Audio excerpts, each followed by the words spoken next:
সুপ্রিয় শ্রোতা মণ্ডলী, আজকে আমরা বরাকট অফিসে উপস্থিত হয়েছেন পাতারকান্দি সমষ্টির পাতারকান্দি ব্লক কংগ্রেসের প্রেসিডেন্ট মিস্টার পিলু সিনহা। তো মিস্টার পিলু সিনহারে ধন্যবাদ জানাই আর আমরা অফিসেও আজকে উপস্থিত হওয়ার লগে। ধন্যবাদ বরাকণ্ঠ কংগ্রেসের পক্ষ থেকে তথা পাতারকান্দিবাসীর পক্ষ থেকে।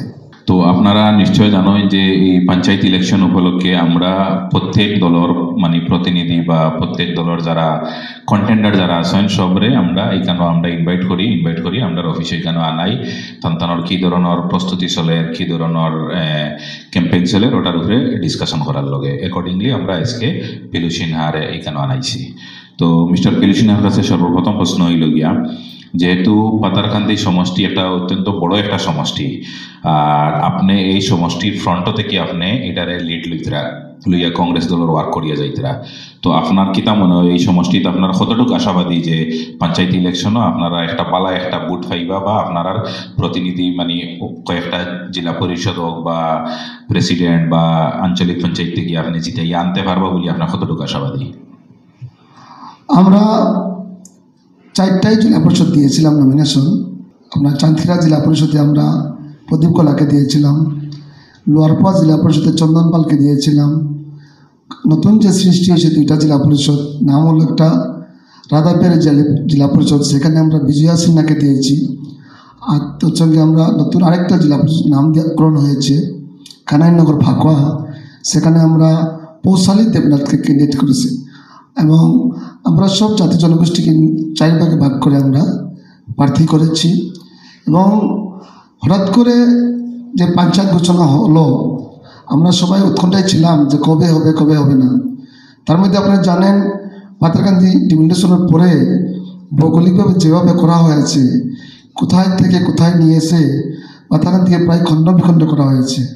তার তোর সঙ্গে আরেকটা কথা আপনারা সবাই জানেন, এই কথা ওপেন সিক্রেট কথা, যে আমাদের যেগুলো ডিমিনেশন জিপি নতুন অন্তর্ভুক্ত হয়েছে এবং যেগুলো জেলা পরিষদ করা হয়েছে, আমরা যারা আম আদমি যারা আছে, আম ভোটার যারা আছে, ওরাই নিজেই জানে না। এটা শুধু শাসক দলেই তারা জানে কোন জিপি কোন ওয়ার্ড কোন দিকে এসেছে। আমরা যতটুকু কম সময় পেয়েছি প্রস্তুত নিতে, ওরাই নিজে বানিয়েছে। এগুলা ভারতীয় জনতা পার্টির মন্ডল যারা আছে তারাই বানিয়েছে এই ডিমিনেশনের যে ড্রাফটটা তো গভর্নমেন্ট দিয়েছিল, কিন্তু ভৌগোলিকভাবে যেভাবে সাজিয়েছে ওরা বানিয়েছে, ওরা কিন্তু আগের থেকে ওর প্রস্তুতি নিয়েছে ছেলেছে। কিন্তু আমরা হঠাৎ করে যখন জানলাম যে এই ওয়ার্ডটা এই জিপিটা এই জেলা পরিষদে, তারপরেও কম সময়ের ভিতরে আমরা প্রার্থীদেরকে ঠিক করে এবং আমরা জিপি থেকে শুরু করে ওয়ার্ড মেম্বার থেকে শুরু করে এপি, আমরা প্রায় 10-12টা আমরা পার্টি জাতীয় কংগ্রেসের পক্ষ থেকে দিয়েছি। তার মধ্যে অন্যায়ভাবে আমাদের চান্দিরা জেলা পরিষদকে ওনারা নমিনেশন ক্যান্সেল করেছেন। আমি নিজে বহুবার যুদ্ধ করেছি সিটিসির কাছে, কো ডিস্ট্রিক্ট কমিশনার পাতারকান্দিতে। ওনার সঙ্গে আমার মত বিনিময় হয়েছিল এটাই, হ্যাঁ ঠিক আছে, ইলেকশন নোটিফিকেশনে পোস্টার লেখা আছে যে ম্যারেজ কবে হয়েছে, এটা আমরা উল্লেখ করিনি এফিডেভিটে, এটা মানলাম।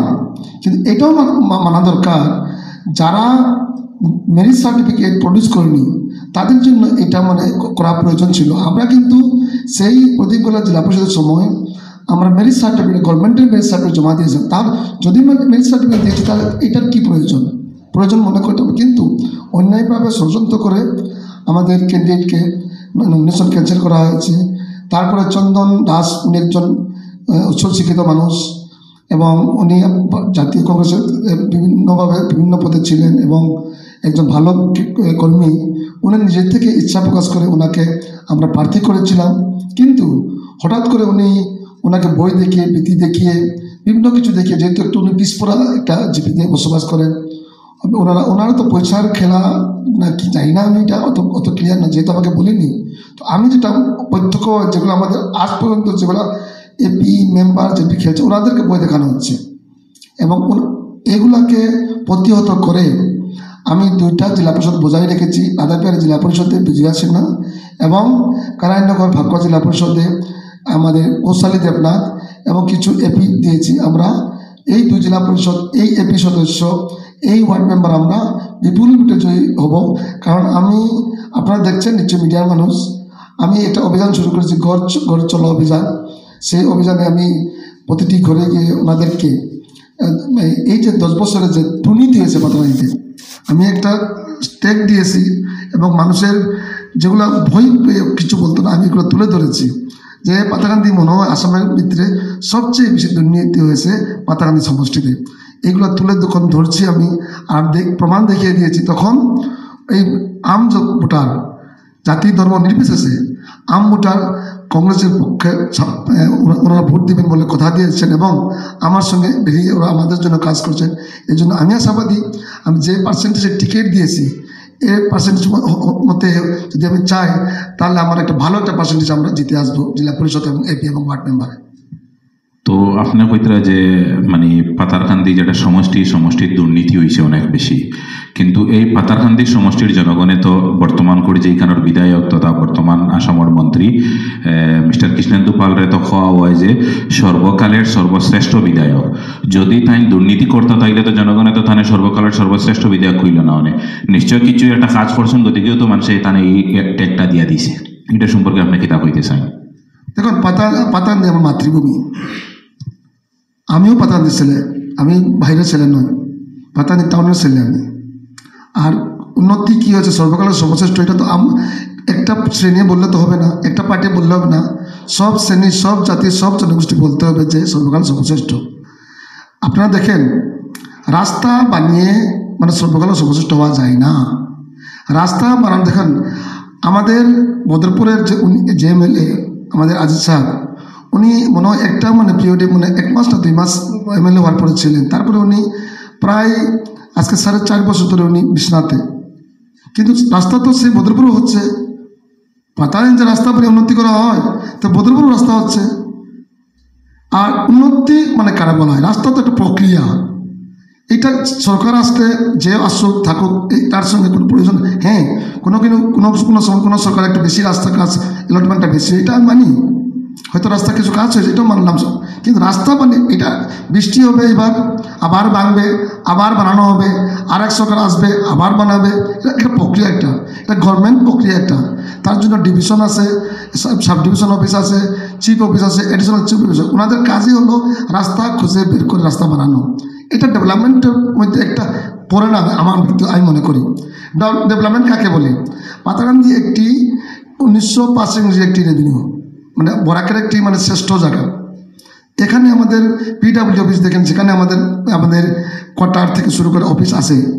এখানে যদি ডিভিশন হতো হয়েছে আমাদের বরাকে কয়েকটা আসামে, কিন্তু পাতাকান্দিতে আগে প্রথম ডিভিশন হওয়া প্রয়োজন ছিল, সাব ডিভিশন উন্নত করা প্রয়োজন ছিল, সেটা হয়নি। সেই পুরোনো 50 বছর পুরোনো সাব ডিভিশন এখনও বহাল আছে, আর নতুনভাবে সাব ডিভিশনও ক্রিয়েট করেছে, ডিভিশনও হয়ে গেছে রামকৃষ্ণনগরে। এটা কি ডেভেলপমেন্ট? কোনো কিছু নাই। তারপরে দ্বিতীয় হলো আমাদের পাতাকান্দি হলো একটি বাংলাদেশ বর্ডারের আশেপাশে ইন্টারন্যাশনাল বাউন্ডারি, তারপরে ত্রিপুরাতে interstate boundary, Mizoram interstate boundary এবং ন্যাশনাল রোড আমাদের এটা। এখানে যদি মেডিকেলটা হতো, ত্রিপুরা থেকে মিডিলস্থান, মিজোরাম থেকে মিডিলস্থান, করিমগঞ্জ, কাছাড়, হাইলাকান্দি সব থেকে মিডিল হতো, কিন্তু সেইটাও আমার থেকে চলে গেল। এত পুরোনো ঐতিহাসিক চাপাতাইন থেকে মেডিকেল চলে গেল, মেডিকেল নেই। আইটিআই অফিস যে কলেজ হয়েছে সেটাও রামকৃষ্ণ চলে গেল, রেজিস্ট্রার অফিসটাও রামকৃষ্ণ চলে গেল। এইগুলোকে বলে অরিজিনাল ডেভেলপমেন্ট। আমাদের পাতাকান্দি সেই কবে বৈদ্যনাথ উপাধ্যায় উনি সার্কেল অফিস, পিএইচই, আপনার পিডাব্লিউডি বানিয়েছেন, সেটাই তো আজ পর্যন্ত বহাল আছে। নতুন কী হয়েছে পাতাকান্দিতে? আপনারা নিজে মিডিয়া আমার থেকে বেশি, আপনারা হয়তো বেশি করেন, আপনারা দেখান তো আপনারা পাতাকান্দিতে কোন এস্টাবলিশমেন্ট অফিস হয়েছে? এস্টাবলিশমেন্ট অফিস হলে দোকান হয়, জেরক্স থেকে শুরু করে খাওয়া দাওয়া হোটেল হয়, এটা একটা চেইন ডেভেলপমেন্ট হয়েছে কৃষ্ণনগরে। যেমন মেডিকেল থেকে শুরু করে সব কিছু হয়েছে, সেখানে প্রায় লক্ষ মানুষের মানে বেনিফিট হবে আগামীতে। যেটা এটা যদি পাতাকান্দি হতো, আমরাও মানে এই আশেপাশের অঞ্চল যারা ইন্টারস্টেট স্টেটগুলো ইন্টারন্যাশনাল বাউন্ডারি, করিমগঞ্জ থেকে শুরু করে যেগুলো সব আমরা উন্নত, কারণ ন্যাশনাল একটা রোড, এটা হাই রোড, এটা এখানে না করে একটা এরিয়াতে মেডিকেল কলেজ নিয়ে গেল। আর তারপর ওরা বলছে যে সর্বকালে সর্বশ্রেষ্ঠ, আমি তো চাই না সর্বকালে সর্বশ্রেষ্ঠ, এটাই কি সর্বকালে সর্বশ্রেষ্ঠ? না, যেহেতু আপনি ডেভেলপমেন্টের কথা কইতরা, তো আপনার কথা থেকে একটা জিনিস ক্লিয়ার হয়েছে যে রাস্তাঘাটের উন্নতি হয়েছে, তার মানে আপনি এটা তো স্বীকার করেন। আপনার কইতরা যে যদি শুধু রাস্তাঘাট দিয়ে ডেভেলপমেন্ট হওয়া হয় তাহলে এটা ডেভেলপমেন্ট আপনি মানিয়ে নেন না, বাট আপনার কথা থেকে তো ক্লিয়ার হন না যে রাস্তাঘাট হয়েছে আপনার সমষ্টি। আমি আপনাকে রাস্তাঘাট সম্বন্ধে পুরো ক্লিয়ার করলাম। আমাদের বদরপুরের এমএলএ উনি একজন বিধায়ক হওয়ার পরে মাত্র একটা অ্যাসেম্বলি সেশনেই উনি ওনার বক্তব্য তুলে ধরেছেন এবং প্রশ্ন করেছেন সরকারকে। উনি 4.5 বছর ধরে বিছনাতে। রাস্তা একটা প্রক্রিয়া, বদরপুরেও রাস্তা আছে, এমএলএ নেই, বদরপুর তো এমএলএ নেই, বিছনাতে উনি, কিন্তু বদরপুরেও রাস্তা আছে। রাস্তা একটা গভর্নমেন্ট পিডাব্লিউ একটা প্রক্রিয়া, এটা সাব ডিভিশন লেভেল এবং ডিভিশন থেকে আপনার চিফ ডিপিআর বানাবে, রাস্তা খুঁজে বের করে ওদের কাছে। এটা শুধু এটা দিয়ে ডেভেলপমেন্টের ভাষা বোঝায় না, কারণ ডেভেলপমেন্টের ভাষাটা আমি ক্লিয়ার আপনাকে বলে দিই। তারপরেও তো এমএলএর তো কন্ট্রিবিউশন থাকে না নিয়ে, এগুলা তো অনেক কন্ট্রিবিউশন থাকে। তো অনেক এমএলএ সমষ্টি তো রাস্তাঘাটের যদি অবস্থা দেখা যায় তাহলে তো অনেক খারাপ রাস্তাঘাট আছে, কিন্তু এটার লগে যদি আপনি কম্পেয়ার করেন তো এটা তো আপনি স্বীকার করেন যে আপনার সমষ্টির রাস্তাঘাট অন্য সমষ্টির কম্পেয়ারে অনেক উন্নত মানের রাস্তাঘাট। আমি কম্পেয়ার করবো না, আমি বলছি রাস্তাঘাট বানানোটা একটা প্রক্রিয়া, শুধু পাতাকান দিতে হয়েছে এরকম না। সমস্ত আসামের প্রায় দেখেন রাস্তার প্রতি শুধু আসাম গভর্নমেন্ট নয়, পুরা সমস্ত দেশে কিন্তু একটা আন্দোলনের মতো হয়েছে যে রাস্তা হওয়া প্রয়োজন। এটা এমএলএ প্রয়োজন হয় না, নয় না, কিন্তু কোন সময় কিছু রাস্তা ঢুকানো, আমরা যখন সাধারণ মানুষ দিয়ে বলি স্যার আমার এই রাস্তাটা ধরে দেন, এইটা উনি পাঠিয়ে দেন বিভাগীয় কর্তৃপক্ষের কাছে, সাব ডিভিশন থেকে ডিভিশন। এইটাতেই যে ডেভেলপমেন্ট হয়েছে সেটা বলবো আমি মনে করি না। আর যদি মনে করতাম তে আমি মেডিকেল হতো বলতাম হ্যাঁ ডেভেলপমেন্ট হয়েছে, যদি বলতাম পিডাব্লিউ ডিভিশন যেখানে থাকতো বলতাম হ্যাঁ ডেভেলপমেন্ট হয়েছে, যদি মনে করতাম আইটিআই অফিসটা পাতান হয়েছে, কলেজটা পাতান হয়েছে, হ্যাঁ মনে করতাম ডেভেলপমেন্ট হয়েছে, যদি আপনাদের রেজিস্টার অফিসটা পাতান হতো তাহলে বলতাম হ্যাঁ ডেভেলপমেন্ট হয়েছে। এগুলাই ডেভেলপমেন্টের আসল ভাষা আমি মনে করি। কিন্তু শিক্ষা দীক্ষার ক্ষেত্রে তো ডেভেলপমেন্ট হয়েছে আপনারা সমষ্টির, দুইটা কলেজ সায়েন্স টিম এই রিসেন্টলি হয়েছে, এটা তো অনেক আগর এস্টাবলিশড কলেজ, কিন্তু তখন তো কংগ্রেসের টার্ম তো এই কলেজগুলা তো সায়েন্স টিম বা কমার্স টিম তো চালু হয়েছিল না, বাট এই বিজেপির টার্ম, এই কৃষ্ণেন্দু ফালার টার্ম তো এইগুলা নতুনভাবে চালু করছে। এই সোনাকিরা কলেজ আছে, ফাতারকান্দি কলেজ আছে, এইগুলাও তো ডেভেলপমেন্টের একটা পার্ট না নেই। আচ্ছা, তাহলে কি এইগুলা কি নতুন হয়েছে? না, কলেজগুলো তো পুরানা কলেজ আছে, কিন্তু এই বিধায়কের টার্ম তো এইগুলা তো চালু হয়েছে, তো এমএলএ তো কন্ট্রিবিউশন থাকার কারণে তো হয়েছে। হ্যাঁ নিশ্চয়ই, একজন তো উপর দিয়েছে, আমরা সৃষ্টি করেছি কলেজ, আমরা স্থাপন করেছি, আমরা মাটি দিয়েছি, কলেজ বানিয়েছি, আমরা অ্যাপয়েন্টমেন্ট দিয়েছি। আর তারপরে ডেভেলপমেন্ট তো আরে আজকে যে 1947 ভারতবর্ষ আর 2025 ভারতবর্ষ কম্পেয়ার করলে চলবে না। এমএলএ আমরা বানিয়েছি কি জন্য? এমএলএ কাজ করার জন্য, একটু কাজ তো করতেই হবে, না করে আসে এমএলএ এর জন্য তো ভোট দেয়নি মানুষ। কাজ তো ওর টোটালি ওর না, এরকম তো কিছু না, কাজ তো ডেভেলপমেন্ট কাজ ওর, আপনি এটা স্বীকার, এটা হওয়া দরকার, আপনি তো স্বীকার করেন এটা স্বীকার দরকার, এর জন্য এমএলএ হয়েছে। আমরা মানুষ পাতা দিয়ে মানুষ ভোট দিয়েছে কাজ করার জন্য। এখন আপনি ওটা হন যে আপনার যে সমষ্টি টোটাল 4টা জেলা পরিষদ আছে, 4টা জেলা পরিষদও আপনারা, একটা জেলা পরিষদও আপনারা তো ইলেকশন পার্টিসিপেটই করার না, আর একটা যে আপনারা যারা কন্টেন্ডার যে আছে তার কোনো এক কারণবশত রিজেক্ট হয়ে গেছে, এটা অন্য চ্যাপ্টার আমরা কোন কারণে হয়েছে আমরা এটা যাই না, বাকি রইল 2টা জেলা পরিষদ। তো আপনার সংগঠন যেটা এত পুরানা একটা সংগঠন, এত পুরানা সংগঠন থাকার পরেও একটা কনস্টিটিউয়েন্সির 4টা জেলা পরিষদের মধ্যে আপনারা 2টা জেলা পরিষদ ওখানে আপনারা ইলেকশনও আপনারা কররা ফাইট কররা। আমি আপনাকে আগেই বলেছি যে আমাদের দলবল নেই, আমাদের প্রশাসন আমাদের সঙ্গে নেই, পুলিশ আমাদের সঙ্গে নেই, এবং আমরা দিয়েছিলাম নমিনেশন, আমরা দিয়েছিলাম একজনকে, অন্যায়ভাবে ওনাকে নমিনেশন ক্যান্সেল করা হয়েছে। আমি আগেই ব্যক্ত করেছি এই কথাটা যে মেরিট সার্টিফিকেট প্রডিউস করেছিলাম আমরা, যাদের মেরিট সার্টিফিকেট নেই তারা এফিডেভিট করা প্রয়োজন। আমরা তো গভর্নমেন্টের দেওয়া মেরিট সার্টিফিকেট দিয়েছি, তারপরে কেন ওনারা করছেন এফিডেভিটটা? এফিডেভিট কাজের প্রয়োজন, যারা আগে বহু মানুষ আছে যাদের মেরিট সার্টিফিকেট থাকে না, তারা এফিডেভিটের মধ্যে উল্লেখ করতে হয় যে আমরা অত ইংরেজিতে বিয়ে করেছি বলে, তখন সেটা গ্রহণযোগ্য হয় নমিনেশন। আমরা তো ভাই গভর্নমেন্টে দেওয়া মেরিট সার্টিফিকেটটা আমরা প্রডিউস করেছি, তারপরে কেন ওনারা আমাদেরকে অন্যায়ভাবে আমাদেরকে নমিনেশন ক্যান্সেল করলেন?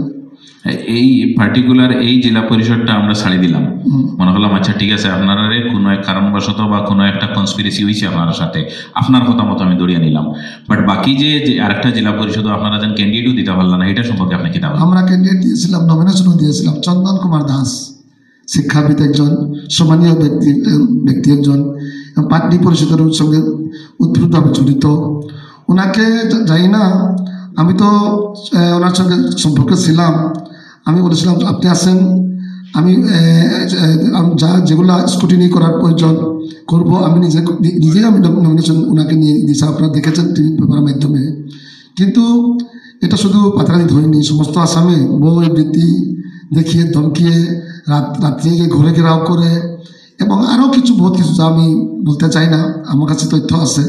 কারণ যিনি প্রার্থী ছিলেন ওনার সঙ্গে উনি বলেছেন আসল কথাটা, কিন্তু উনি একশো বয়স্ক মানুষ ছিলেন, ওনাদের পেশা সহ্য করতে পারেনি। যে বেশি দমকানো করতে উনি হয়তো স্ট্রোক হয়ে মারা যেতেন।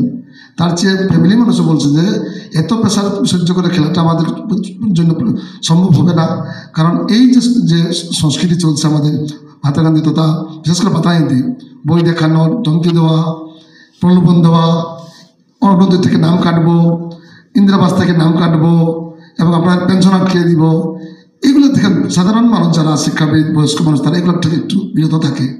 কেডার ভালো কেডার কংগ্রেসের এইগুলো চলছে। মানে এর জন্য হয়তো উনি আমাদেরকে মানে অন্ধকারে রেখে হঠাৎ করে এসে বই পেয়ে পুরানো ফ্যামিলি এসে নমিনেশন উজ্জ্বল করেছে। কিন্তু দেয়নি, সংগঠন নেই বললে তো চলবে না, আমি তো নাম বললাম। তো আপনার সমষ্টির বিধায়ক কৃষ্ণেন্দু পাল তানে দাপুটে মন্ত্রীও হওয়া হয়, তো এই দাপুটে মন্ত্রীর এগেনস্টে সংগঠন ও কাজ করতে গিয়ে কোনো সমস্যা হয়নি আপনারা? আমি বিভিন্ন জায়গা থেকে আমার কাছে সকাল বিকাল ফোন আসতেছে। আমি এইগুলা আমি আপনাদের সামনে ক্যামেরার সামনে মিডিয়ার সামনে তুলে ধরবো না। আমি বিভাগীয় কর্তৃপক্ষকে আমি নালিশ করেছি এবং লেটার দিয়েছি, প্রেয়ার করেছি এবং আমি সেইখানে অধীনে পুলিশ স্টেশন আছে, আউটপোস্ট আছে, সেখানেও আমি অলরেডি এফআইআর দিয়েছি, প্লাস তাদের সঙ্গে আলোচনা করেছি যে সংবিধান মেনে গণতন্ত্র মেনে আমরা নমিনেশন দিয়ে নমিনেশন অ্যাকসেপ্ট করে আমরা ভোট দিতে নেমেছি। এখানে ধমকানোর, গালাগালি করার, কোনো কিছু বই দেখানোর কোনো স্থান নেই। আমরা ভারতীয় জাতীয় কংগ্রেসের যারা সৈনিক, আমরা প্রস্তুত। খেলে জিততে আপত্তি কি? আপনাদের যদি এতই কাজ করতেছেন, উন্নতি করেছেন, আপনারা ডেভেলপমেন্ট করে যাচ্ছেন, তো কেন আমাদের ক্যান্ডিডেটকে আপনারা বই করছেন? আমার প্রশ্ন আমাদের কাছে, এতই ডেভেলপমেন্ট হয়েছে, এতই কাজ হয়েছে, তাহলে এই যে বই দেখানো, নমিনেশন করানো, এটা কি সংবিধান? এটা কি বিজেপির আদর্শ? এটা আপনারা এই যে আপনি যেটা কইতরা যে আপনারা ফোন করা হয়, বই দেখানো হয় বা থ্রেড দেওয়া হয়, এটা কার পক্ষ থেকে কি হয়? কার কথা আপনি ইশারা করতে চাইতরা? আমাদের বিরোধী পক্ষ থেকে। বিরোধী পক্ষ থেকে আপনারা বই দেখানো হয়? হ্যাঁ, নিশ্চয়ই। তো আপনারা যে প্রয়োজন আপনার সামনে নিয়ে আসবো। আপনি একটু আগে বলছেন যে প্রশাসন আপনার পক্ষে নেয়, যদি প্রশাসন আপনার পক্ষে নেয় আর জনগণ যদি আপনার পক্ষে থাকতো, তাহলে তো এই যে সমস্যা যেগুলো, এগুলো তো মেজর সমস্যা আসিল না, কারণ জনগণ লোকে থাকলে যে কোনো কিছু করা সম্ভব হয়। তো প্রশাসন আপনার পক্ষে নেয় মানলাম, জনগণও কিন্তু আপনার পক্ষে নেয়নি। জনগণ আসছে দেখুন, জাতীয় কংগ্রেস আমরা এখন লড়াই আছে। আজকে আমাদের ছেলেগুলো যখন ঘরে ঘরে চলো অভিযানে যাচ্ছে এবং র্যালি করার যখন যায়, তো ওনারা আছে বন্ধ করো, আমরা দেব না, ঘর চলো অভিযান করতে দেব না, আমরা কংগ্রেসকে গ্রামে ঢুকতে দেব না, কিন্তু তারপর আমরা করে যাচ্ছি। বই দেখাচ্ছে কিন্তু আমরা তো ডাটিয়ে কাজ করছি, মাঠে চষে বেড়াচ্ছি। আর জনগণ আসে বলেই তো আমরা আনাচ্ছে কানাচ্ছে আমরা মিটিং করে যাচ্ছি, আমরা ঘর ঘর চলো অভিযান করে যাচ্ছি। যদি জনগণ না থাকতো আমরা কোথায় পারতাম? জনগণের আশীর্বাদ আমাদের সঙ্গে আছে, দুর্নীতিমুক্ত পাতান্তি গঠনে মানুষ আমাদের সঙ্গে আছে। যদি জনগণ আপনারা সাথে থাকে, তাইলে এটা কেমনে সম্ভব? আপনার সমষ্টি আসামের মধ্যে বোধহয় একমাত্র সমষ্টি যেটা সবচেয়ে বেশি ইলেকশনের মানে 2 তারিখের আগে সিলেকশনে অলরেডি অনেক ক্যান্ডিডেট ডিক্লেয়ার দেওয়া হয়ে গেছে, বা মানে অনেক এপি মেম্বার, অনেক ওয়ার্ড সদস্য, ওয়ার্ড মেম্বার এরারে সিলেকশন হয়ে গেছে। মানে এখানেও কোনো প্রতিদ্বন্দ্বিতা করার মতো কেউ নাই। এটার কারণ কি? আমি প্রথমেই আপনি প্রশ্নটা করেছিলেন, তখন আমি উত্তর দিয়েছিলাম, আমি আবার দিচ্ছি। এই যে ডিমিলিটেশন হয়েছে যে পাতান্তি সমষ্টি, এই ডিমিলিটেশনে আমরা লাস্ট ইভেন আজকে অবধি আমরা সবাই জানে না কে কোন দিকে আছে ভুটান, কিন্তু ওরা সব জানে কোথায় জিপি, কোথায় নিয়ে যাওয়া, কোন ওয়ার্ড কোন দিকে যাওয়া। ফাঁকুয়া এখানে, ফাঁকুয়া সনমিলের পার এখানে আপনি দেখেন কাপারিবন্দের পাতানি পুলিশ স্টেশনের দ্বারে পাতানি স্কুল কাপারিবন্দের স্কুল, এইটা সাউথ করিমগঞ্জে। আবার একটু সামনে গিয়ে ডান দিকে ঢুকলেন চেংজুর, এটা পাদারকান্দি। এখানে আমার বাড়ি সারার পরে দেখবেন মধুরবন আর বর্থল, আর তার মাঝে বুরুঙ্গা জিপি। এই একটা জিপি সাথে এই বর্থল আর মধুরবনে জোড়া লাগানো হয়েছে। বৈঠাকাল জিপিতে, বৈঠাকাল কোথায়, মধুরবন কোথায়, এই ট্যাপটা তো ওরা বানিয়েছে, ওরা জানে। এটার ক্যান্ডিডেট রেডি করেছে। আমরা তো পঞ্চায়েত ঘোষণার দিন ভোটার লিস্ট না পাওয়া আমরা জানি না যে কে কোন দিকে ভোটার। তো আপনারা যখন এই পঞ্চায়েত ডিলিমিটেশন হয়েছে, হওয়ার পরে যখন এই ড্রাফট যেটা বাইরে হয়েছিল পঞ্চায়েত ডিলিমিটেশনের, এটার বিরুদ্ধে আপনারা কি কোনো প্রতিবাদ করছিলেন বা এরকম কিছু সাব্যস্ত করছিলেন আপনারা? আমরা ইতিহাস সৃষ্টি করেছিলাম আমরা। কীভাবে আপনাকে বলছি আমি, এই যে ডিলিমিটেশন যখন হয়েছিল তখন আমরা পাতাকান্দি থেকে 40 কিলোমিটার হেঁটে মেমোরান্ডাম দিয়েছিলাম। এটা মনে হয় পৃথিবীর ইতিহাসে এত একটা লম্বা একটা 40 কিলোমিটার গিয়ে মেমোরান্ডাম কোনো জায়গাতে হয়নি, আমরা প্রথম দিয়েছিলাম। আমি ছিলাম সেখানে নেতৃত্বে, এবং ওরা বহুত চেষ্টা করেছিল। আমি 3 শ্রেণীতে ভাগ করেছিলাম। আমাকে ধরবে, তারপরে আমার বন্ধু আরেকজন নেতা আছে বিশ্বজিৎ বাবু, উনি অন্য সংগঠন থাকতে পারে, কিন্তু পাতাকান্দির স্বার্থে আমরা এক ছিলাম। বিশ্বজিৎ বাবু উনি সামনে গাড়িতে ছিলেন, সামনে একটা টিম নিয়েছিলেন, উনাকে ধরবে। তখন আমাদের গাড়িতে আর টিম ছিল। এই গাড়ির টিমটা কিন্তু অলরেডি আমরা ডিসি অফিসে পৌঁছেছিলাম। আমি 1, 2, 3 3 পার্টে এক টিমে আমাকে অ্যারেস্ট করলে বিশ্বজিৎ নিয়ে যাবে আপ টু নীলামবাজার এবং পোয়ামারা পুল পর্যন্ত। যদি বিশ্বজিৎ টিমটা যদি ধরে, তাহলে আমরা একটা বাস রেডি করেছিলাম প্রায় 50 জন নিয়ে। সেই বাসটা কিন্তু আমরা আগে পৌঁছে দিয়েছিলাম ডিসি অফিসে। খুব সুন্দরভাবে একটা স্ট্র্যাটেজি বানাই আমাদেরকে ধরা হয়েছে, জেলেও দিয়েছিলাম না, কিন্তু মেমোরান্ডাম দিয়েছি বলে দিতে পেরেছি আমরা। তৎসঙ্গে পাতাকান্দির নামেই ছিল না, পাতাকান্দির নামটা ডিমিটেশনে ছিল সাউথ করিমগঞ্জ। আমাদের যুদ্ধে বয়ে এবং এই যে ইতিহাস সৃষ্টি করে যে মেমোরান্ডাম দিলাম, তারপর ইলেকশন কমিশনার বাধ্য হয়েছে, এবং সবচেয়ে বেশি প্রতিবাদ হয়েছে গুয়াহাটিতে যখন ইলেকশন কমিশন আমাদেরকে টাইম দিয়েছিল, সবচেয়ে বেশি প্রতিবাদ হয়েছে ইলেকশন পাতাকান্দি নিয়ে। সবার মুখে আমি গুয়াহাটির থেকে, পাতাকান্দি থেকে, যারা পাতাকান্দিবাসী যারা জন্ম হয়েছে, পাতাকান্দি রক্তে যারা যার রক্তের যে গন্ধ আছে, ওনাদেরকে টিম রেডি করেছিলাম 10 থেকে 15টা টিম।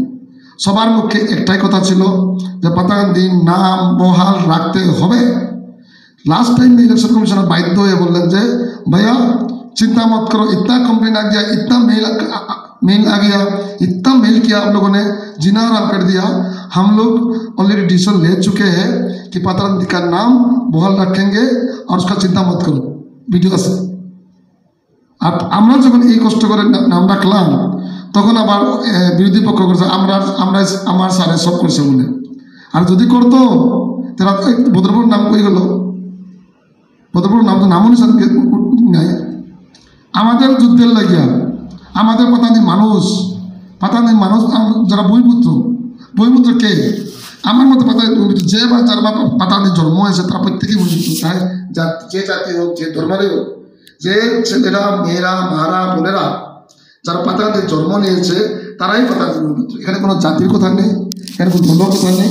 তাদের আশীর্বাদে এবং তাদের পিছন থেকে আশীর্বাদ দিয়েছে না, সামনে থেকে দিয়েছে, পিছন থেকেও দিয়েছে। এরা আশীর্বাদ এটার শক্তি নিয়ে 40 কিলোমিটার হেঁটে মেমোরান্ডাম দেওয়ার পরে এবং মেইল থেকে শুরু করে গুয়াহাটিতে প্রতিবাদ করার জন্যই পাতাকান্দির নাম পাতাকান্দি বলে বহাল আছে। তো আপনার স্টেটমেন্ট থেকে একটা জিনিস ক্লিয়ারলি বোঝা যায় যে পাতাকান্দি যখন ডিলিমিটেশন হয়েছিল সমষ্টির তখন আপনারা অনেক ফাইট করছেন, বিশেষ করে আপনার নেতৃত্বে আপনারা অনেক প্রোটেস্ট করছেন, 40 কিলোমিটার হাঁটিয়ে প্রোটেস্ট করছেন। আর যেটা করার কারণে বা গুয়াহাটিতে যখন হিয়ারিং লাগি ডাকানি হয়েছিল কলাক্ষেত্র তখন আপনারা গেছেন, এখানে রিপ্রেজেন্টেশন দিছেন, যেটার কারণেও নামটা আবার বহাল রয়েছে পাতাকান্দি। নিশ্চয়ই। আর আপনার আবারও কইরা যে বিরোধী দলের তারা ফরকিতা যে তারার কন্ট্রিবিউশনের কারণে এটা হয়েছে বা তারার মেহনতের কারণে নামটা মানে এই জায়গাত রয়েছে পাতারকান্দি। তো এখন কত হয়েছে গিয়া আপনি দলের হইয়া অনেক সংগ্রাম করিয়া যাইতরা, দলের খারাপ সময় তো কার বালা সময় তো আপনি ডেফিনেটলি আসলে, আর এখন তো একটু খারাপ সময় চলে আপনারা তো প্রোটেস্ট করিয়া যাইতরা বা দলের হইয়া কাজ করিয়া যাইতরা। আর যে কোনো দিন আমরা একদম ইতিহাস সাক্ষী, আমরা দেখছি সবে জানি যে কোনো ধরনের সংগ্রাম মেহনত বিফলে যায় না, মেহনত হলে ডেফিনেটলি মানুষ সাকসেস হয়। আর পাতারকান্দি সমষ্টি যেটা আপনি রিপ্রেজেন্ট করেন যে সমষ্টিরে আপনি, তো আমরা অনেক মানে মানুষের কাছ থেকে শুনতে পাচ্ছি বা জানতে পাই আর যে আপনি নেক্সট 2026 এই সমষ্টি থেকে আপনি কংগ্রেসের টিকেটের দাবিদার, আর আমার মনে হয় মানে স্ট্রং দাবিদার আপনি। তো এটা সম্পর্কে আপনি কি দাবিতে চান? দেখুন, পার্টির দাবিদার তো আমি গতবারও ছিলাম। এখন মানুষ, পাতাদের মানুষ যারা বহুত বহুত জীবিত এদিকে এখনো হয়েছে সাউথ করিমগঞ্জে, পাতাদের মানুষ আমাকে তখনও আশীর্বাদ দিয়েছিল। হয়তো দল তো দেখুন অ্যাপ্লাই তো বহুতে করবে, এটা স্বাভাবিক একটা প্রক্রিয়া।